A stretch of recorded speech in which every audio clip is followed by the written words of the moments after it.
Hi my dear friends, serial ప్రియులకి నా channel నుండి నువ్వులేక నేను లేని సీరియల్ ఎపిసోడ్ 18 శనివారం ఎపిసోడ్ చూపిస్తున్నాను. తప్పకుండా వీడియో ఎండ్ వరకు చూస్తారని అనుకుంటున్నాను. అండ్ సీరియల్లో చాలా ట్విస్ట్లే ఉన్నాయి. ఇంకా సోమవారం వచ్చే ఎపిసోడ్లో ఇంకా చాలా ట్విస్ట్లే ఉంటాయి. నేను మీకోసం తప్పకుండా ప్రొద్దునే అప్లోడ్ చేసి పెడతాను సోమవారం సీరియల్ ఎపిసోడ్ని. ఇప్పుడైతే నా వీడియోని ఎండ్ వరకు చూడండి. అండ్ నచ్చితే సబ్స్క్రైబ్ కూడా చేయండి. బెల్ ఐకాన్ కొడితే నేను పెట్టేటి మీకు అన్నీ అందుబాటులో ఉంటాయి, తొందరని చూడొచ్చు. ఇక్కడ వచ్చేసి రాధా పైన దాడి జరిగితే వాళ్ళ కుటుంబం అంతా షాక్ అయి ఉన్నారు కదా. అసలు ఎలా జరిగింది అని క్వశ్చన్ అడుగుతున్నారు. అక్కడ మీకు ఎవరైనా శత్రువులు ఉన్నారా, లేదా మీ నాన్నకి ఎవరైనా శత్రువులు ఉన్నారా అని వాళ్ళ మామయ్య అడుగుతున్నారు. ఇక రామచంద్ర అనేది చాలా అంటే చాలా భయపడుతూనే ఉన్నారు. రామచంద్ర గారు మీకు ఎవరైనా శత్రువులు ఉన్నారు రాధా అని అడుగుతూనే ఉన్నాడు. లేదు అని రాధా. ఇక రామచంద్రకి డౌట్ వస్తూనే ఉంది. మీ నాన్నకి ఎవరైనా శత్రువులు ఉన్నారా, లేదా నీకున్నారా అని ఇన్వెస్టిగేషన్లో విక్రమ్ కృష్ణకి చెప్తూనే ఉన్నాడు. ఇది ఎట్టి పరిస్థితిలో వదిలేదే కాదు. ఎట్టి పరిస్థితుల్లో అయినా ఇది దాడి వెనుక ఉన్న వాళ్ళని వదిలేదే లేదు అని అనేసరికి దమయంతి అలా చూసింది. విక్రమ్ కృష్ణకి చాలా కోపం వచ్చి ఏమన్నాడంటే, ఈ దాడి వెనుక ఉన్న వాళ్ళని ఖచ్చితంగా పట్టుకుంటా, వాళ్ళు ఎవరైనా సరే ఎంత దూరంలో ఉన్నా సరే జుట్టు పట్టుకొని లాక్కొని వచ్చి చట్టం ముందు నిలబెడతా అని విక్రమ్ కృష్ణ రామచంద్రకి ఇంకా కుటుంబ సభ్యులందరికీ చెప్తున్నప్పుడు రామచంద్ర అన్నాడు, నిజం విక్రమ్ కృష్ణ, నీ భార్య నీ పోలీస్ ఉద్యోగం కోసమైనా వాళ్ళని పట్టుకోవాల్సిందే అనేసరికి విక్రమ్ కృష్ణ రామచంద్రని చూశాడు. అప్పుడు రాధ ఆలోచిస్తుంది, ఇది ఎవరు చేశారు అని.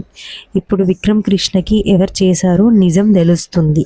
ఈ వీడియో ఎండ్ వరకు చూస్తే ట్విస్ట్ ఏంటో మీకే తెలుస్తుంది. అండ్ వీడియో చూసే ముందు మన ఛానల్ని సబ్స్క్రైబ్ చేయడం మర్చిపోకండి. నేను మీ సీరియల్ పిచ్చిది. ఈ సీరియల్ ఛానల్ మీకోసమే, సీరియల్ ప్రియుల కోసం మాత్రమే. తప్పుగా అనుకోవద్దు. సీరియల్ పిచ్చిది అంటే మనం సీరియల్ అంటే ఎంత ఇష్టమో మనకే తెలుసు. ఇక్కడ విక్రమ్ కృష్ణ ఏమన్నాడంటే ఖచ్చితంగా పట్టుకోవాల్సిందే అని అనేసి వెళ్తుండగా రాధ అలానే చూస్తూ షాక్ అవుతూనే ఉంది. ఈ దాడి వెనక ఎవరున్నారు అసలు రాధకేం అర్థం కాదు, కానీ విక్రమ్ కృష్ణకి నిజం తెలుస్తుంది. కుటుంబ సభ్యులందరూ చాలా బాధపడుతూనే ఉన్నారు. ఎందుకంటే రాధకి తగిలిన గాయాలు చావు బతుకుల్లో ఉంటే ఎలా అని.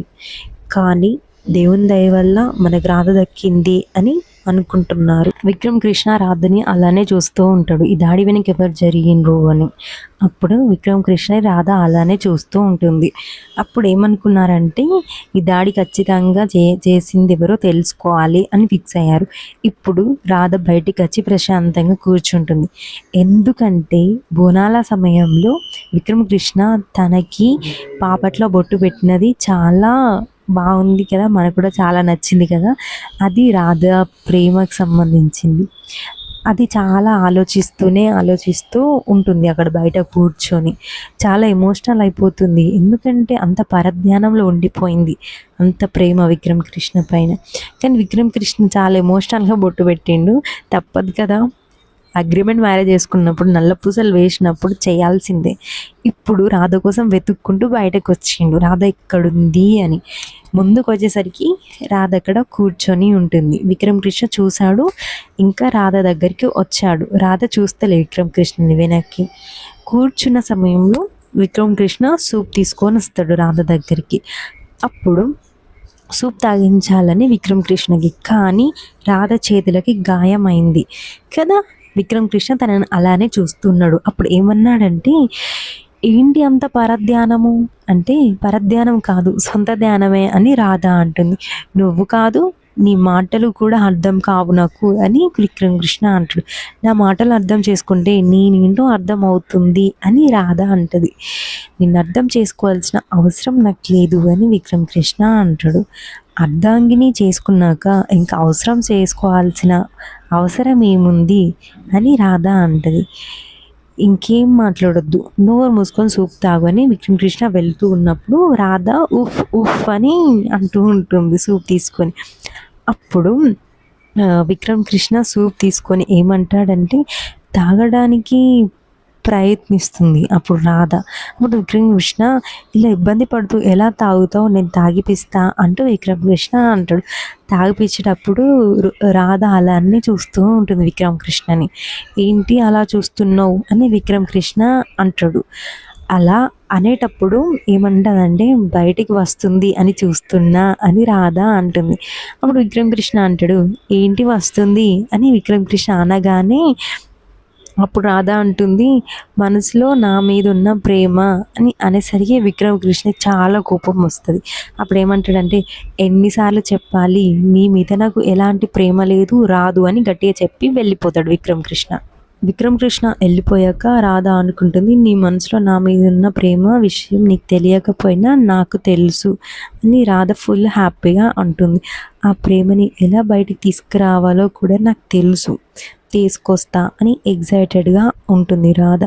తొందరలోనే మీలో ఉన్న ప్రేమని బయటికి తీసుకొస్తా అని రాధ అంటుంది. నవ్వుతూ చాలా హ్యాపీగా ఉంటుంది.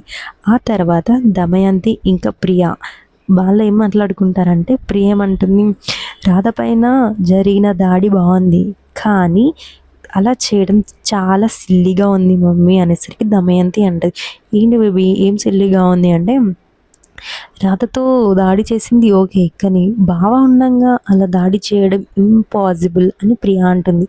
అప్పుడు దమయంతి ఏమంటుందంటే, వాళ్ళ అన్నయ్య దగ్గరికి వెళ్ళి మీరు మనీ తీసుకుంటున్నారు కానీ మీరు చేసిన పని కరెక్ట్ చేయాలి కానీ ఫుల్ సీరియస్ అయ్యి వాళ్ళని కొట్టి ఇంటికి వచ్చేసింది. అప్పుడు రాధ పడుకుంది. కలలో ఏమొచ్చిందంటే మళ్ళీ దానిపైన దాడి చేశారేమో అని నిద్రలకి లేస్తుంది.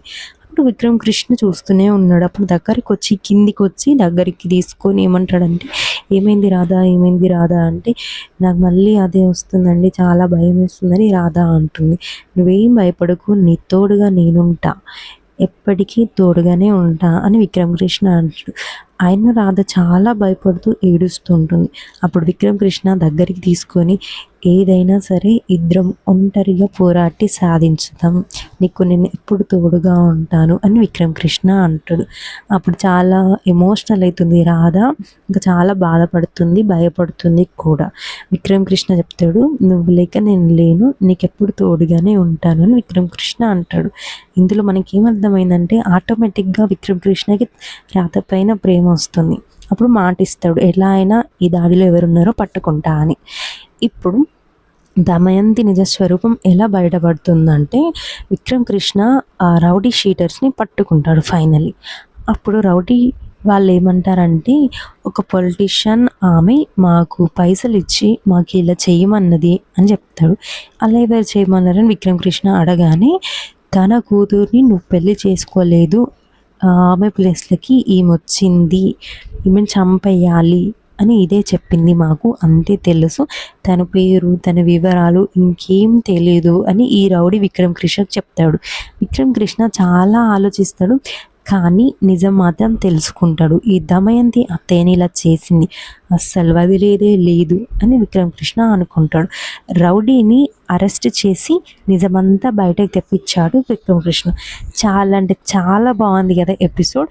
ఇంకా మండే ఎపిసోడ్ నేను మార్నింగ్ 11 AM అప్లోడ్ చేస్తా, తప్పకుండా సబ్స్క్రైబ్ చేయండి. Thank you so much guys, మన ఛానల్ని సబ్స్క్రైబ్ చేయండి. బాయ్.